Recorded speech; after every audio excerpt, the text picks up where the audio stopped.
When I bought my farmland in Senegal, I honestly thought the hard part was over.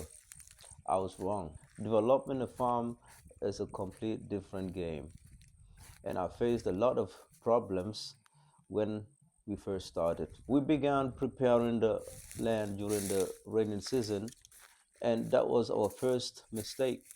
The land was too wet, so burning the grasses became a big problem. After spending all that money carrying the land, we couldn't even finish the process properly. So we had to wait for the dry season to come. But by the time the dry season came, the whole place had grown back into a jungle, which meant we had to pay again to clear the land, and that's double cost for me. At that point, we were forced to start planting the trees because we had already bought the trees earlier, and that was another mistake. Do not buy your trees unless you got the land, cleared the land, prepared the land, and everything is ready and set to go. Then buy your trees. We planted during the dry season, and then came another challenge. Watering, keeping the trees alive became very difficult, especially without proper irrigation. My plan was to put the entire farm on drip irrigation, but things got expensive very quickly, so we had to find other ways for now. My main plan is for the future, I have to put the whole farm on drip irrigation system so that everything can be automated and the workers would not be busy watering the plants but be instead working on other things around the farm. Another thing you have to consider is location of the land.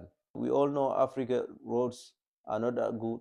So if you buy a farmland far away from main roads, you might face difficulties, especially in the rainy season, to have big trucks going to your farm, either when it's time for harvesting or when you buying some raw materials, for instance, building materials and so on and so forth. But then again, also, the closer you are to main roads or to towns, the more expensive the land becomes. Because at first I was looking at properties around the main Combo area in Gambia, which was very, very expensive considering the fact that I needed a huge amount of land. My advice is looking outscale might help a little bit because sometimes it doesn't matter where the farm is as long as you can organize a way to get to the farm. And so it's always a trade-off, price versus accessibility. And then came one of my biggest issues at this farm. I lost over 1,000 papaya trees. Rabbits entered the farm and cut them off from the stem down. Everything was gone. That's when I learned fencing alone is not enough. You need proper netting to stop small animals entering the farm. And then there is workers, and they just leave without even informing you. I had one worker, very hardworking, and we were absolutely happy to finally find someone serious. So I supported them even more. Salary, groceries, free accommodation, everything was provided. Then one day, people broke into the farm and money got stolen. But that money wasn't even with me. As you all know, I don't even live at the farm. Only the workers live at the farm. The situation was this: one worker gave the other worker his salary or part of his salary to keep for him. This money got stolen when the property got invaded. They contacted me expecting me to replace the money. While we were still discussing this internally, me and my mom, the worker received his salary and that actual money wasn't included. He decided to leave without telling no one. And mind you, I was even considering giving him back the money, although it wasn't my fault the money got stolen at the first place. But sometimes you cannot do everything right away.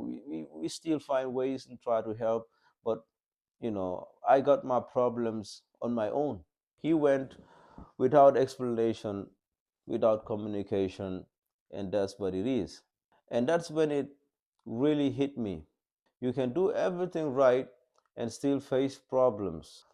And the biggest thing people don't understand is this: you don't see your returns immediately. You invest and invest and invest. And sometimes you won't even see results for years. The work really never ends. There's always something to fix, something to build, something to improve. Even right now, I still got a lot to do at the farm. My final message is this is not for everyone. You need patience and a long-term mindset. If you are thinking about investing in Africa, are you really ready for this? Investing in farming long term can be very profitable. You have a huge land that will always appreciate in price regardless of how the farm performs. It is a generational wealth situation here we're talking about.